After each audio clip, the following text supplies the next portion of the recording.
Hi everybody, my name is Jessica Holyfield. I'm a professional dancer, professional dance choreographer, and dance educator based out of the southeast of the United States. And we're here, final episode of Street Dance Girl Fighter Season 2. We're looking at the first round. Hopefully I'll be able to keep all of them together in one big video. There's a chance they may be separated, but on Patreon they will all be all spliced together, all nice and fun. So I know with the first round, it is the mentors get to dance with their mentees, so I'm excited to see that. And I think we're going to go off of the order in which they gave in the opening. I think it's 1 mil, then we'll be doing Hook, then Jam Republic, and then Mana Queen. I do know that Jam Republic won, but I do not know the final placements, so I'm going to kind of make my notes, kind of place my guesses, possibly after the, I'll do it per round, I guess, and I'll do my overall, maybe, we'll see. But all that to say, let's go ahead and check them out. Alright, jammies. Oh, they're using Beyonce's track, but they got Kirsten on this one. How many times I'ma say it? It's a home run with a team touchdown. Wow, so we only have 4. Woo! Coming straight out the jungle. Hungry like we back at commas. Don't make it turn into trouble. Cause we coming straight out the jungle.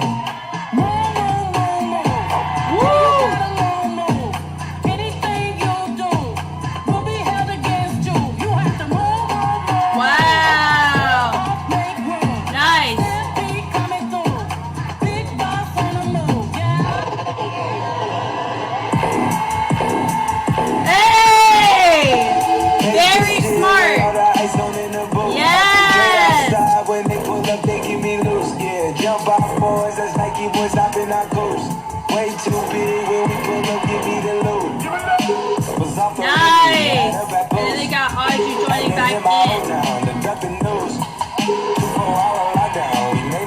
Now it's feeling good, man. I'm back up popping with the contact.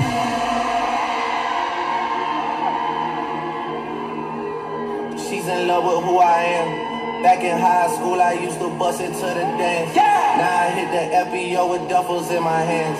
I did have a 13 hours till like a light, like a light, like a light, like a light, like a light. Yes, we back on the road and jumping up no parachute. Yeah, shorty in the back, she said she was killing the blues. Oh, I love that.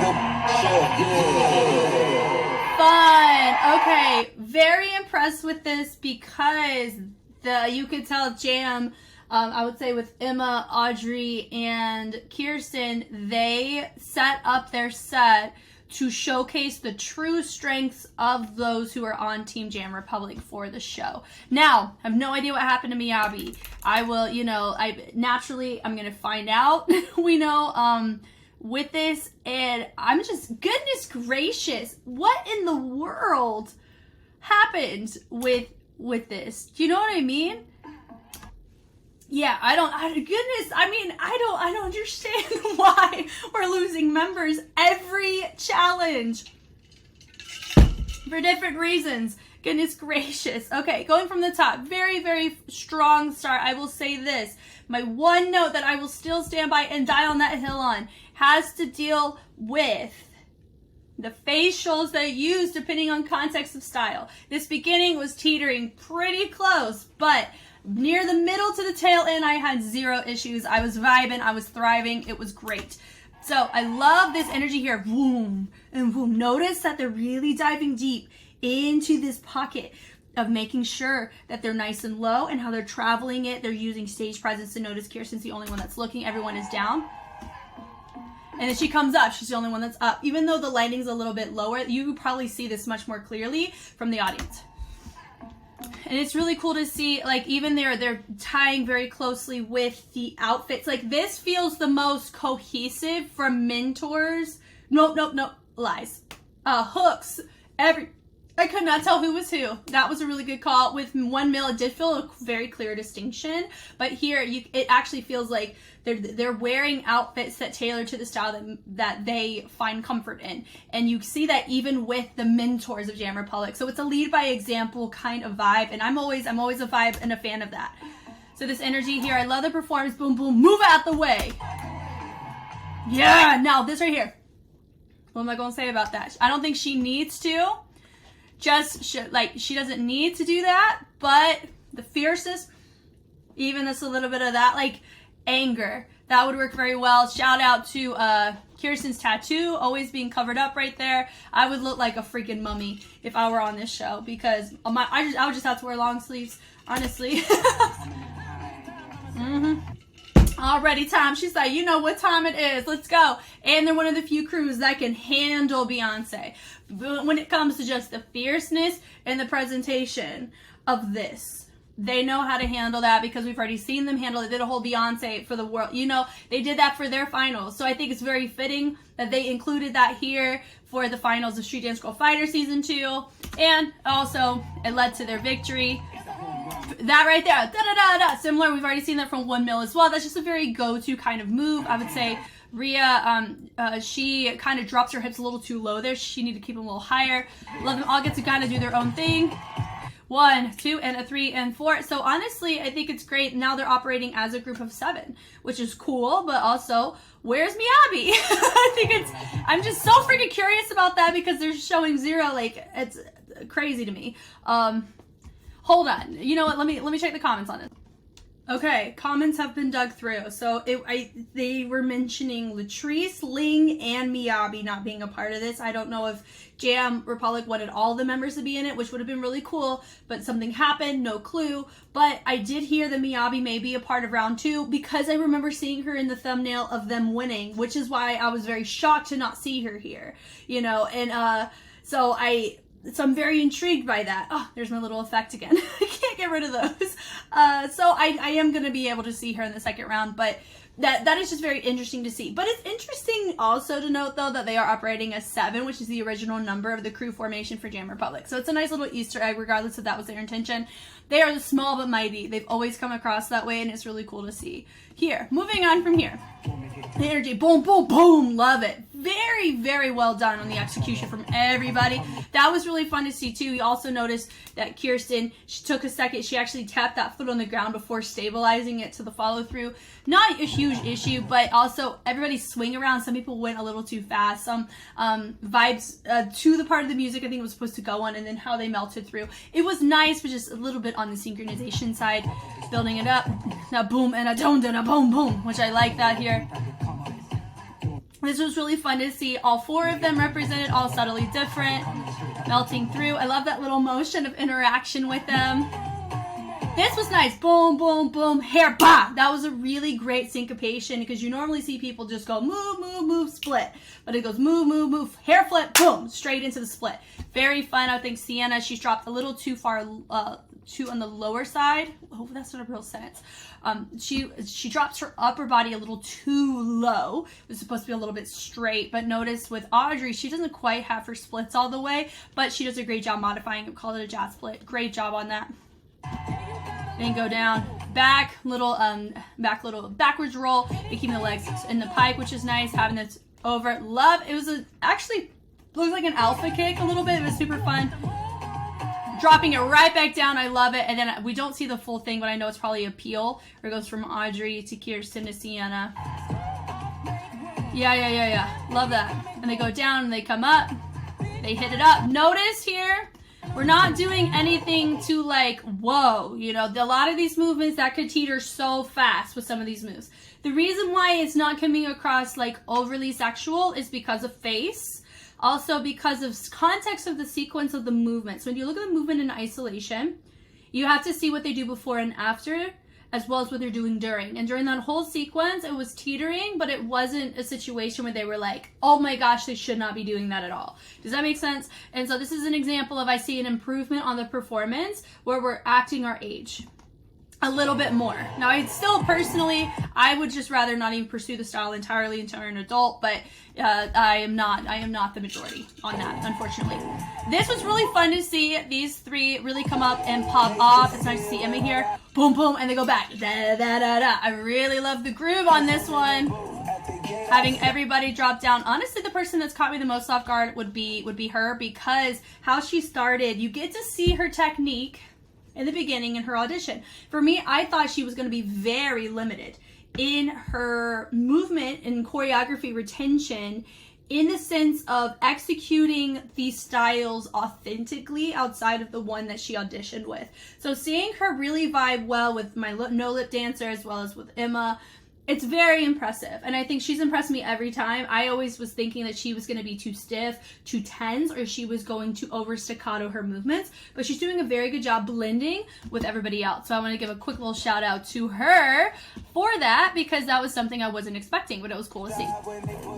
Punching it through, I love this. Hey, boom, and a pa. Love the energy, the transition through. Now you have Audrey join, which I love.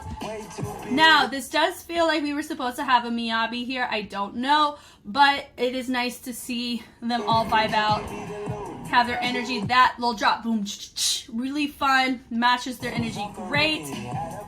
Hit through, love that. And they have that little extra boom and a having that extra after the kip up was a really great choice, because it does allow more time to recover out of it. Because whenever you do your kip up, boom, and then you drop and then you come up, it feels more thorough and more thought out, and you're not just putting the kip up there for the sake of putting it up to get up out of it. You're adding something to it to enhance or justify the placement. So it was a really great choice. Having everybody join back in, dig and dig and dig. And I love having our leader in the center right here. It's really nice to see. Bleeding it through, which I really like. Yep, and that boom and boom. Honestly, I would say my leader of our Jam Republic, she was honestly the perfect bridge between our mentors and our mentees, especially like in the degree of like making sure we understand the true context of a challenge, what people are saying, that kind of stuff. Because I know they have the little earplugs to be able to translate. There's a translator on it. But it's still nice to have somebody there that is hearing it in real time and can provide really great context in the moment. So she's just a brilliant gap, but like bridge of the gap between a lot of the language barriers. But I know here we, with a lot of them do speak English, so it does work out on a lot of scales. But she was very pivotal in how those rehearsals were running in the beginning of the show, for sure. This energy too, boom, and everybody is nice and slow. I love the drastic choices. Like Kirsten's choice is freaking sick. I love her choice here, and I love how we my center. She's the only one. She is moving slow, but she's the only one that's like moving faster. So you're naturally wanting to see her more as a feature. So that was cool. I love that. Bust it, da, da, da. So normally I do see people do the shoot for that part of the track, and it's really fun to see. I love, there we go. That's her style that we're used to seeing her do. Boom, with her vibration to travel it. And then Sienna, 2, 3, 4, 5, 6. She does 6. Now, was she on the ball of her foot the whole time? I don't know. Based on her stability, here's what she did. So she went into a regular pirouette, but the pirouette turned into a coupe, so she traveled it down. That actually helps with momentum for you to get more rotations in. I do that a lot whenever you go and you set up. Pirouette, whenever it's time and you feel like you're running out of momentum, you can travel it down into a coupe. So a coupe is whenever you have your foot wrapped around your standing foot, around the ankle. Yeah, let me make sure. I want to see him. It's been a hot minute since I've taught ballet. Yeah, okay, cool. Yeah. So that was a really, really great choice on her part. She did look pretty stable. I really wish I could have seen her feet to really know if she was really on top of it, because I would kudos to her for being able to execute it in tennis shoes, pulling a 6, going from a turned out impasse down to a coupe. It's very nice to see. She looked very confident doing it. Oh, no. Nice little loose leg. So notice that they are tailoring to do more unison, but it's near the tail end. They're all facing towards each other, which is really nice to see. Super fun. That right there, I think it was just a little bit off in the bringing it up, traveling it up on the isolations, traveling it from the legs up into the upper body. Yeah, and I love it. And then they're all finished up, which is really fun to see. Love that. And they're all done. So this was a really great round 1 from them. It does make me so curious as to what happened. But I know I'm going to find that out this time tomorrow. I will be able to watch the full episode and enjoy it alongside Patreon and anybody who wants to join in on that. But this was a really great first round. It showcased their performance. They're definitely on the cleaner side. I think they're about as clean as all the other groups that we saw. And they're the small but mighty. They honestly, this felt more Jam Republic than that they had a lot of numbers, because guess what? Jam Republic on Street Woman Fighter Season 2 always operated more on a deficit with numbers in comparison to other groups. So especially in their mega, they didn't even meet the minimum requirement of how many members they could have. And that was a huge thing that they overcame. So I'm very excited to be able to see their second round, because I mean, I have to like make sure that I get the translation right to know exactly what it is. But I kind of knew what this first round was going to entail. Really nice to see Emma featured here, but it is unfortunate that we didn't get to see Miyabi or Ling or Latrice, but it doesn't discredit the fact of the beauty of what we got to see today. That was really, really nice. Thank you guys so much for watching. I hope I was helpful in some way. Like I've mentioned before, I have seen the entire Street Fighter franchise, so I'm very familiar with how the show structures work, with the exception of Be Ambitious, and I have seen the full episodes of both seasons of Street Dance Girl Fighter, so I do understand what roles the mentors have as well as the mentees, and having discussions with everybody with extra context on the happenings of things. I've always been a really big fan of just watching people grow, work through professional skill sets, but in a safe environment with mentors. My only qualm though is whenever mistakes happen, or these young dancers, because remember all of them are underage except for our mentors, whenever they make mistakes, I am not a fan of how people can project really negative perspectives onto them and not allowing them areas to grow and actually learn, because this is a learning experience for a lot of them. They've never been in, some of them have never been in a professional environment with professional turnaround times and the stresses that come with the types of TV shows like this.